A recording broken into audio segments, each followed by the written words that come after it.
Well, hey folks, I'm Josh. Welcome back to the shop. So, since I have started doing modifications to Swiss Army knives and putting those videos up on YouTube, I have been getting some questions, and I'm always happy to answer those questions, so please, feel free to ask. But one of the most common questions I get is, can I do this? Will this work? That kind of a question. So, I thought maybe it would be smart to make a video that kind of talks about some of the most common modifications you can make to a Swiss Army knife. Some of the easier ones and more common ones that you see, like you might be, on Instagram or, whatever social media you want, and you might see a knife and go, oh, well, that's not a standard Swiss Army knife. How did they do that? So, things you might run into that you're like, I want to see if I could do that. So we'll talk about kind of some of the easier ones and work our way to some of the harder ones that you'll see out there. And so probably the first thing that you might see somebody do on a Swiss Army knife is a scale swap. So on a Swiss Army knife, when you buy like a normal 91 millimeter one, comes something like this. It might have red, it might have green, black, several different colors of scales. But if you pop those scales off, which is not a terribly hard thing to do, you'll end up with these and this. And you might want to do a scale swap if you wore these out, you got them all nice, they were all scratched and gross, or the emblem fell out, because that can happen, things like that. You want to change colors, or like, let's say on like this knife. So this is a custom scale from Smoky Mountain Knife Works that I thought was hysterical. It's got a panda, or a raccoon, a trash panda on there, and he's holding bananas. Pew pew. So anyway, I thought that was pretty funny. But that set of scales actually came on this knife, which this is just a tinker, and I prefer to carry a super tinker if I'm going to do that, because I like to have scissors. So I swapped those scales to this knife. That's technically a modification. It's not anything crazy. Some people 3D print scales. One other reason you might want to swap scales is maybe you really like a certain 91 millimeter knife, but you want to have plus scales, because a standard set of scales only has toothpick and tweezers, and maybe you really like to have the plus scales, which add a pen. So maybe you want to have, you could take the scales off of this knife and put them on this knife, or whatever you want. So that's pretty easy to do. I have a video on that. I'll link that. The other reason you might want to swap scales is if you want to get some really schmancy custom scales. There's, titanium ones out there, and brass, and all kinds of crazy stuff. If you get to looking on Etsy and AliExpress and wherever you want to look, you can find a lot of 3D printed even scales out there. So that's a really common thing that you might see, and fairly easy to do. Some of the more unique scales might require you to use some epoxy in attaching the scales, because they may not stay on very well. But the standard Swiss Army scales on their own, as long as you're fairly clean about taking them off, at least a couple of times, will snap right back on to the tops of the bushings, and they'll hold on there pretty well. So worth noting. Another fairly easy thing to do is, if you've seen my knives before, this is an Alox model, the 93 millimeter Alox. This was a Farmer, and I painted it. I just used nail polish. I have a video on how I did that, because it started out looking something like this. It was just a silver Alox. And not everybody's into this look, but that's actually a pretty easy thing to do if you would like to play around with it. And it's totally reversible. A little bit of acetone nail polish remover, and you can take this off and it'll look just like it did before I did anything to it. So it's a nice way to maybe experiment with colors or change things up, just something to think about. So I'll include the link for how to do that. Probably the next level of, tinkering would be modifications to the knife that would involve removing parts or changing parts in a minor way. So for example, let's say you are the type of person that absolutely despises the key ring for whatever reason. Maybe it's a hot spot on your hand, or you just never use it. I pretty much always carry my knives on one of these little speed clips, they're called. You can find those for fishing, actually, but it makes it easy to swap off these, and you can take it off pretty quick on a hook, because I like it to hang in my pocket. That's how I carry carry my knife. But some people don't want that. So it's pretty easy to take that to a grinder or with a Dremel, and you have to go slow and careful, because if you get crazy, you'll mar up your scales. And you could pop the scales off before you go to grinding. In case you go over a little bit, when you put the scale back on, you wouldn't see that so much. So you might want to think about that. If you're going to grind off the key ring, take the scales off before you do that. You can do it with a Dremel pretty well, and a grinder. You could even do it on like a stone or a diamond plate. Just takes longer. You can cut it off with a cutoff wheel, all kinds of things. So anyway, that's a pretty simple thing to do. The other thing that you might see people do, and this is something that I do, is modifying the small blade, changing a blade shape. So this is the typical spear point that comes on the small blade of a Swiss Army knife. And if you're like me, you like to whittle, and I prefer a shape more like that. So that's a pretty easy modification to do. I made a video on converting a small blade into a more whittling style knife, at least as far as I'm concerned and prefer. Some people are perfectly happy with the spear point. I'm not. I want a flat edge. So that's a pretty easy thing to do as far as minimal tools, and you don't need to go too crazy as far as taking the knife apart or anything like that. You can totally do this with the knife altogether. So that's a nice thing to think about, is some minor tool changes. One thing I do want to try is I want to take the can opener and turn it into a better box opener, because I don't use it super frequently, but I do want to maintain its can opening abilities. So keep an eye out for a video where I make a modification to this that'll hopefully make it better for opening boxes, because it turns out I grab my knife constantly for opening boxes. Silly. And obviously I have two other blades on the knife, but it dulls them up and gums them when you use them on a tape and things like that. So anyway, that's something that could be done fairly simply. The next kind of level of tinkering with a Swiss Army knife, making a modification, involves like a tool swap. So an example of what I'm talking about is, let me see. So this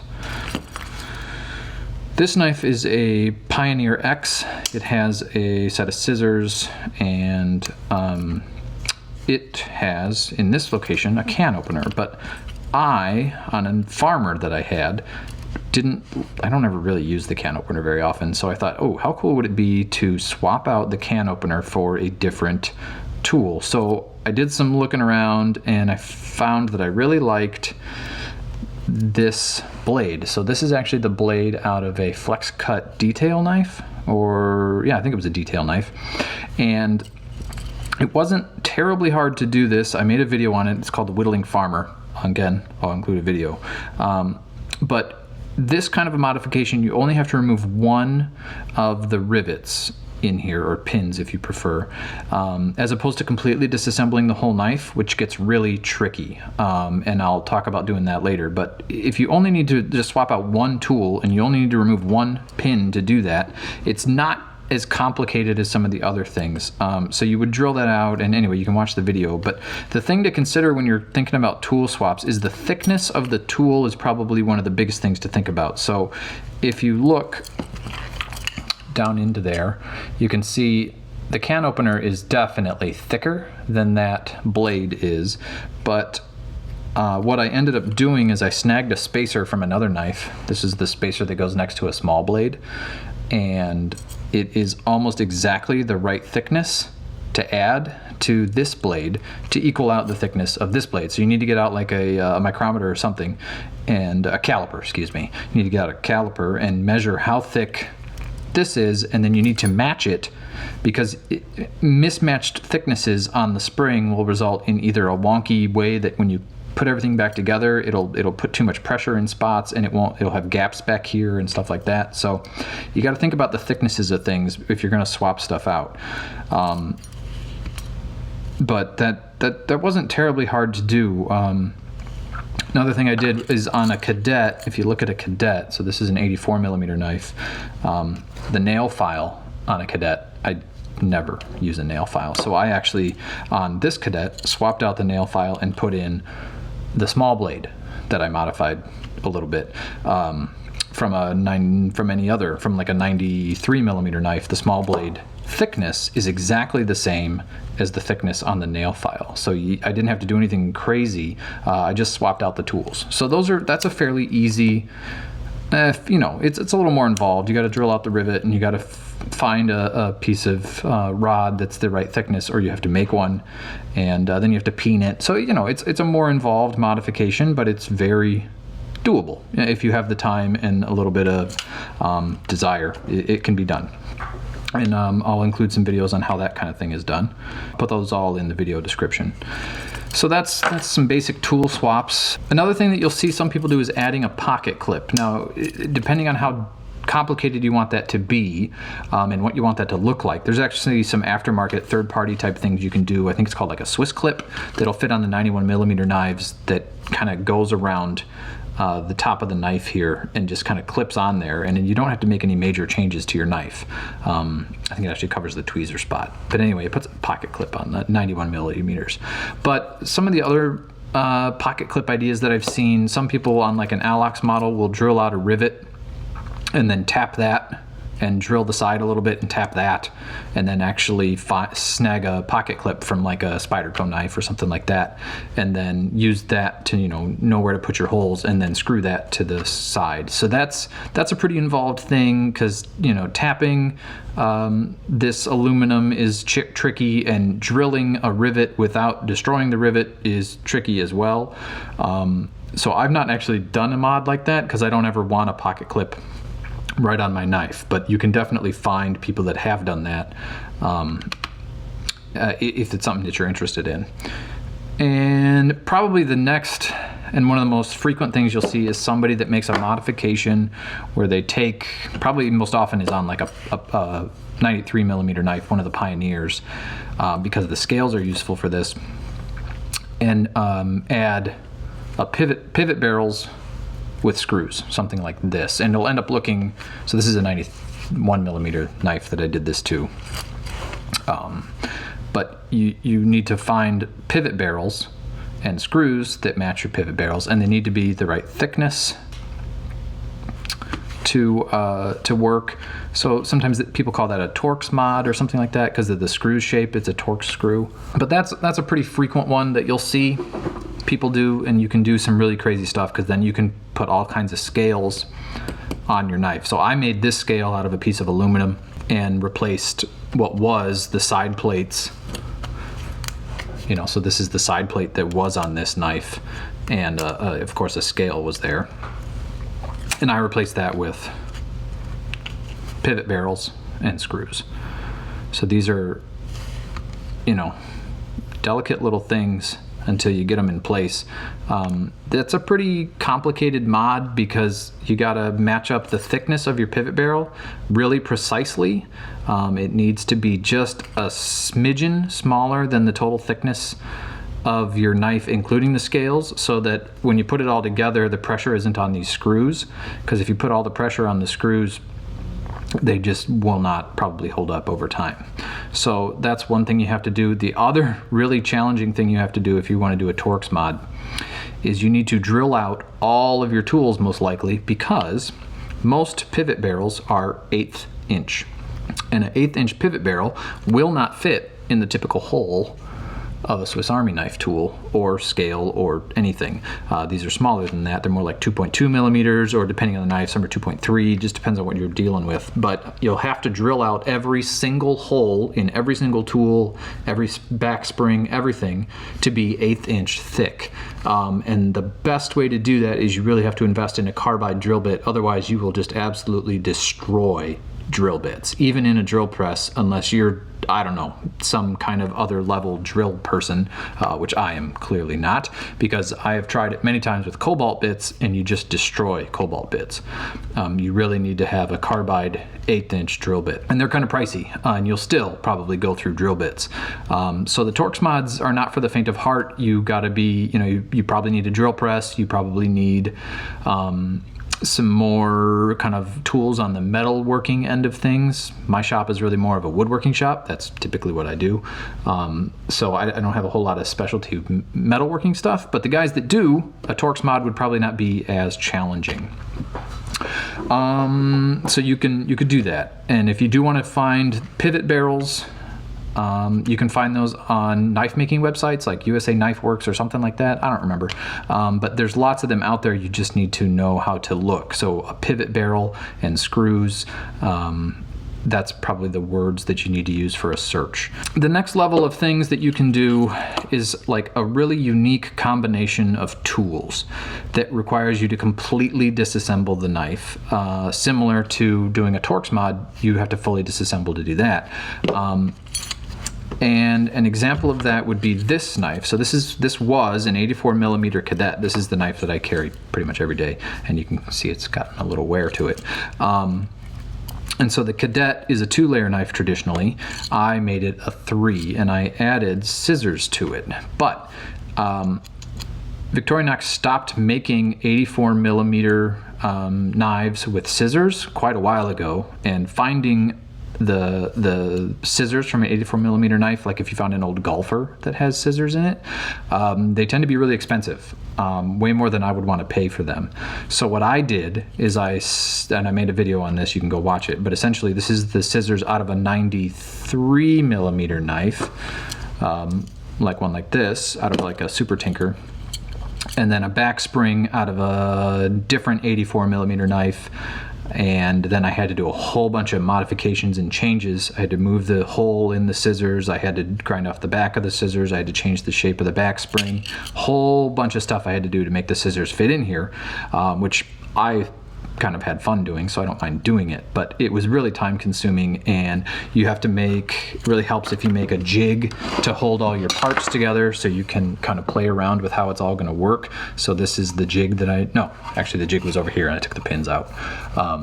But you have to make some kind of a jig that'll hold all your parts together, and this is just rods that are the appropriate size, and they're mounted. I used one of the side plates to know where to put the holes so that I could exactly line everything up, and this would slide down there if I would push it on. So that you can kind of play around with how everything's going to fit together. It's really not a complicated thing to make the jig, but it helps a lot. So unique tool combinations tend to be the most involved. Like I've had a lot of questions of, can I put the nail file from this knife on that knife? And maybe. And the option, you probably can if you really want to get involved in it and maybe make the changes to the tools to make them fit. So, the answer is almost always, can I do this? The answer is almost always probably, but it may not be worth it, and it may not look good. So certain swaps are just, certain tools are just not going to go in there very easily, or things like that. So. Another fun thing that you can do if you are doing scale swaps is you can make your own scales. I've made these out of wood, so this is a completely custom knife. So this is the little whittling knife that I throw in my pocket if I'm going around with the boys in the yard or something, because it only has a saw, the big blade, a modified small blade, and then on the back it has an awl. That's it, in case I want to punch holes in something for eyes or whatever. But then I put a custom set of scales that I made on there. This is made out of oak burl, so sometimes it's fun, and they're epoxied on there so that they don't come off. But sometimes it's fun to make your own scales if you're wanting to kind of make your own and be creative. So this is a little 54mm. What would this be? Rambler. This is a little Rambler that I took the scales off of and made some little sides out of cherry for, and I actually have a video on that too if you want to see it. So that's a fun thing you can do if you want to make your own scales. Add a little personality to a knife, and you can use all kinds of materials if you want. The other thing that you might see people do if they're going to fully disassemble a knife and they want to really customize things is you can change out the liners. So this is the liner out of a 93mm knife. It would go in between the layers right there. It sits in there. But if you want to completely disassemble a knife and you're going to do that anyway, sometimes it's fun to change out the liners. I've not done it because I like the durability that these aluminum ones offer, but if you want to put brass in there, I've seen brass liners in a knife. Another material that I see commonly is G10. If you like to work with that stuff, you can put that in there. it's kind of a mess, but it can be done. It's tricky to cut liners on your own unless you have like a laser cutter or engraver or something like that that's going to make those cuts for you, because it's a pretty precise thing. You can do it by hand, but it would take a while and be kind of tedious. So custom liners are a pretty common thing that you see. And even, you know, if you are taking a knife apart, polish up your liners because they don't ever look super clean. For example, you can see these liners have a shine to them. This one does not. I never took this knife apart, and so that liner is kind of, I don't know, kind of dingy and corroded. So if you are going to take the time to do it, polish them up because it adds to the look a little bit. Another mod that I have seen is doing something kind of crazy where I've seen a guy that took the two openers that would typically be in a knife, something like, oh, how do they sit? Like this in a knife. And he took those and actually put them side by side on one side of the knife, and then on the opposite side put the inline Phillips. Typically you find that in an Explorer or maybe a Swiss Champ, and put it opposite those. And it was actually a really cool mod to see. The trick there is that you would need two back springs, one for each of these tools, and then the Phillips actually hits both back springs when you use it, and then you have to create spacers on each side of this so that it fits in there, because it's actually thinner than both those tools together. So you have to create some spacers to go on the sides, probably to center this tool in the gap. And then I can't remember if it was on a 91 millimeter knife. I'd have to see how they line up. Let's see if there's room for them to have clearance. And yeah, no, see, I think it was on a 93 millimeter knife. Had to have been on a Pioneer or something like that, because in a 91 millimeter they run into each other. It's possible that he did it on a 91 and moved the hole on the Phillips so that it actually sat back a little farther, so that it didn't run into these two tools. So I can't quite remember. I'd have to look that one up. But anyway, that's another mod that I have seen. It's not super common though. If you need to make your own spacers, I suggest scavenging a spacer out of, depending if it'll fit or not, out of the side of the small blade. There's a spacer that sits there, and if that's not going to work for what your purposes are, another really good source is brass washers. You can find them at, you know, hardware stores and things like that, and you can get them in several different thicknesses. And even if they don't perfectly fit around your rivet, that's really not a big deal, because they're going to be sandwiched in there. They won't be able to go anywhere. I don't see that being a problem. And if your best bet is to actually go a little bit too thick, and then you can sand them down a little bit. Just put them on some wet dry sandpaper or something like that, and just sand them a little bit. And you can get them to whatever thickness you need them to be, to make up space if you're doing a tool swap or something like that. Hopefully this was helpful. If you have any questions, please let me know, and I will try to get back to you as best I can. Other than that, like, subscribe, and I'll see you next time. Thanks a bunch. Have a good one.